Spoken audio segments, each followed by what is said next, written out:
Electronics lecture 2। सबसे पहले आपका सवाल ये होगा कि मैंने ये चीज़ें क्यों लिखी हुई हैं, जबकि मैंने लेक्चर 1 के अंदर ये बात कही थी कि इलेक्ट्रॉनिक्स जो होती है वो स्टडी ऑफ सेमीकंडक्टर होती है। तो हम सेमीकंडक्टर से स्टार्ट क्यों नहीं कर रहे हैं?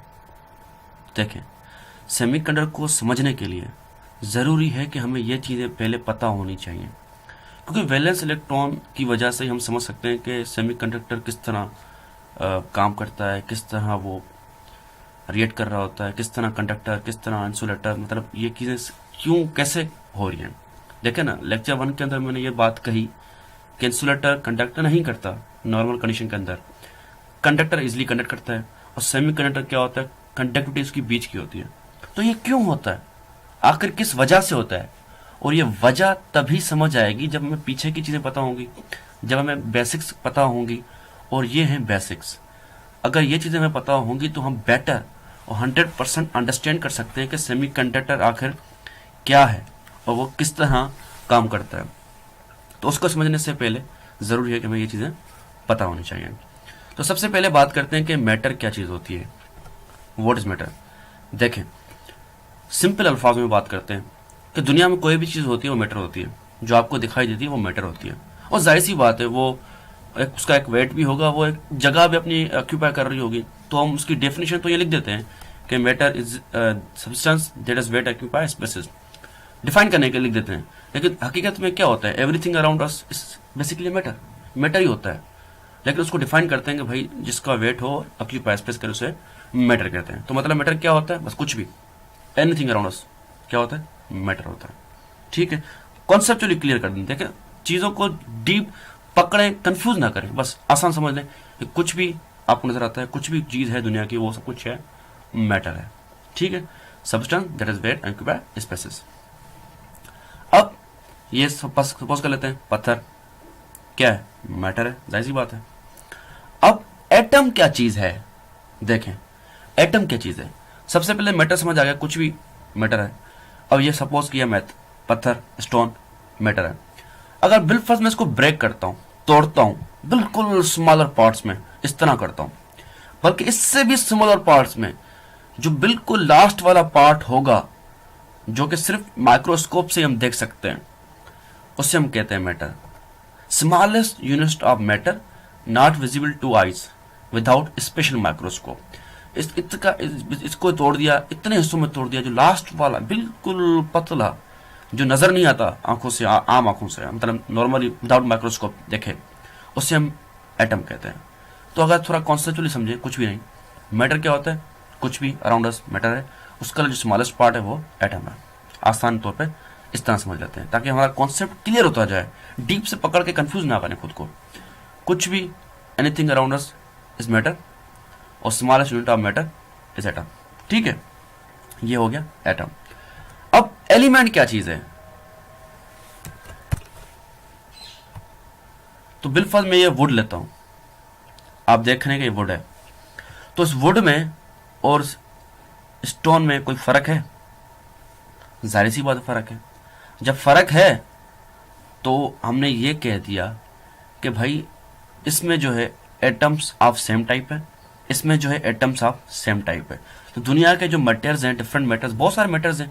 अब सबको हम एक मैटर तो नहीं कह सकते, इसको भी वही कह दिया, इसको भी वही कह दिया, इसको भी वही कह दिया, नहीं, ये अलग है, ये अलग है, तो किस्म अलग है। तो हमने ये नाम दे दिया कि भाई group of same type of atoms, ये एक एलिमेंट है, ये दूसरा एलिमेंट है, पानी एक दूसरा तीसरा एलिमेंट है। इस तरह सबको एलिमेंट नाम दे दिया जब group of same atoms, group of same type of atoms को हमने क्या कह दिया, एलिमेंट कहते हैं। तो ये एक अलग एलिमेंट है, ये एक अलग एलिमेंट है, बस डिफ्रेंशिएट करने के लिए, समझने के लिए, ताकि हमें पता हो।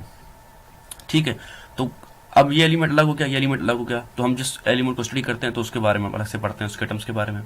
कुछ भी नहीं, आसान अल्फाज में बात करते हैं, दुनिया में कुछ भी होता है वो क्या होता है, मैटर। उसका स्मॉलेस्ट पार्ट क्या होता है, atom. Same type of atoms को हम कहते हैं एलिमेंट। पत्थर का अलग, वुड का अलग, पानी का अलग, दुनिया में हर चीज का अलग एलिमेंट। ठीक है, ये समझ आ गया। अब ये तो स्मॉल सी चीजें थी जो हमें पता होनी चाहिए थी, लेकिन कभी हमने गौर किया, जब हम दो पत्थर आपस में रगड़ते हैं, रब करते हैं, तो स्पार्क्स प्रोड्यूस होती हैं। क्यों होती हैं? एक लोहे को एक मैग्नेट अपनी तरफ अट्रैक्ट क्यों करता है, करंट किस तरह फ्लो होता है, धमाके किस तरह होते हैं, किस वजह से होते हैं, वो हमें तभी पता चलेंगे जब हमें पता होगा कि चीज आखिर बनी किस चीज पे है। मतलब कि एटॉमिक स्ट्रक्चर क्या है, एटम है क्या चीज, वो किस तरह दूसरे एटम से मिलकर क्या करता है। पानी में हम जूस मिलाते हैं तो वो उसके साथ मिक्स हो जाता है, क्यों होता है, ये आपस में क्यों मिलते हैं। तो ये चीजें तभी समझ आएंगी जब हमें पता होगा कि एटम क्या है। तो इसके लिए एक साइंटिस्ट आया जिसने अपनी एक स्टेटमेंट, अपना एक थ्योरी पेश की। इसका नाम रखा इसने बोहर मॉडल। इसका नाम था नील बोहर साइंटिस्ट।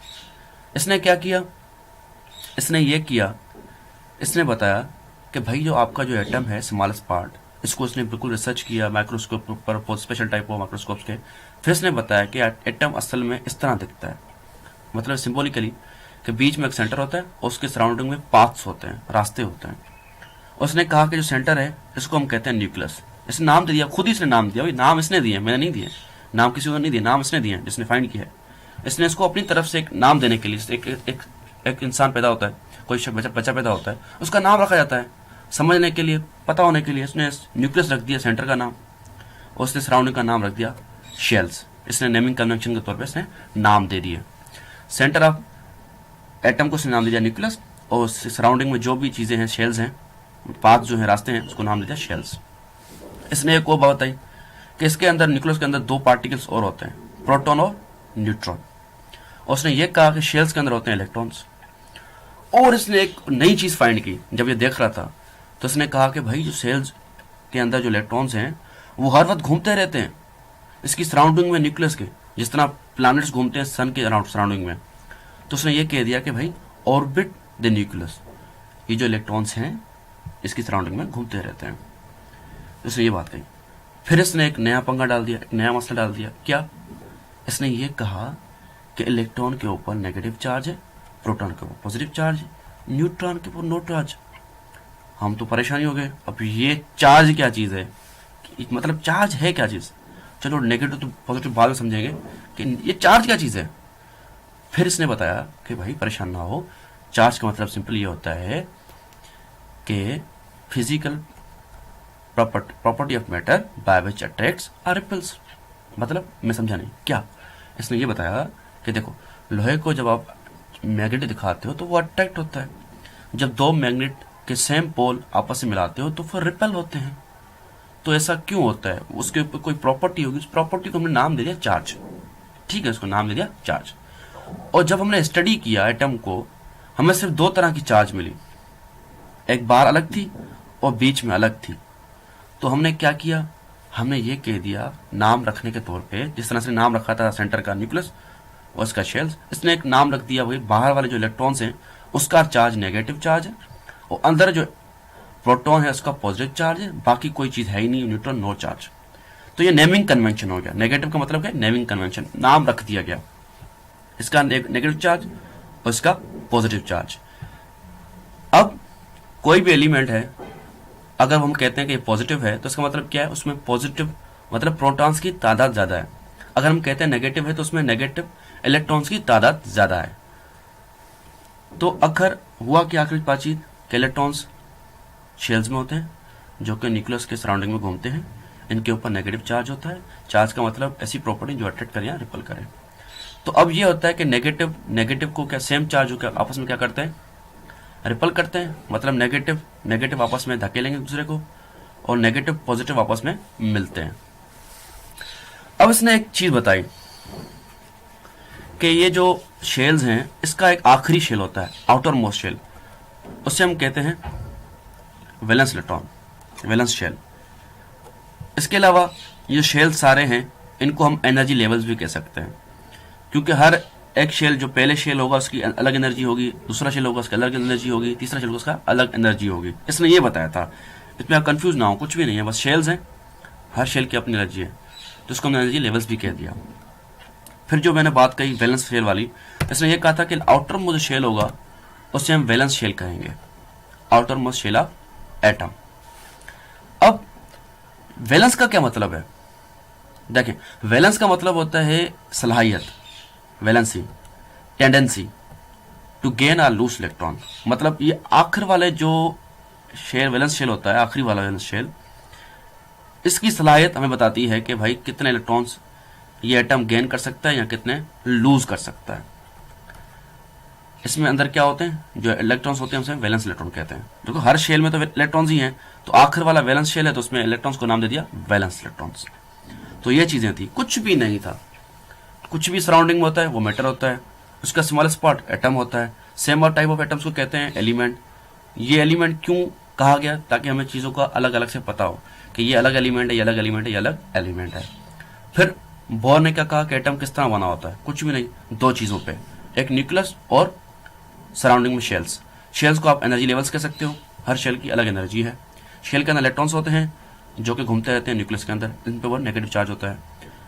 न्यूक्लियस के अंदर प्रोटॉन्स होते हैं जिनके ऊपर पॉजिटिव चार्ज होता है, और न्यूट्रॉन होते हैं उस पर नो चार्ज होता है। आखिरी शेल को हम कहते हैं वैलेंस शेल, जिसकी सलाहियत होती है कि वो इलेक्ट्रॉन कितने दे सकता है, कितने ले सकता है। और उसमें जो इलेक्ट्रॉन्स होते हैं उसे हम कहते हैं वैलेंस इलेक्ट्रॉन। बस, कुछ भी नहीं था। Thank you, and yes, don't forget to subscribe.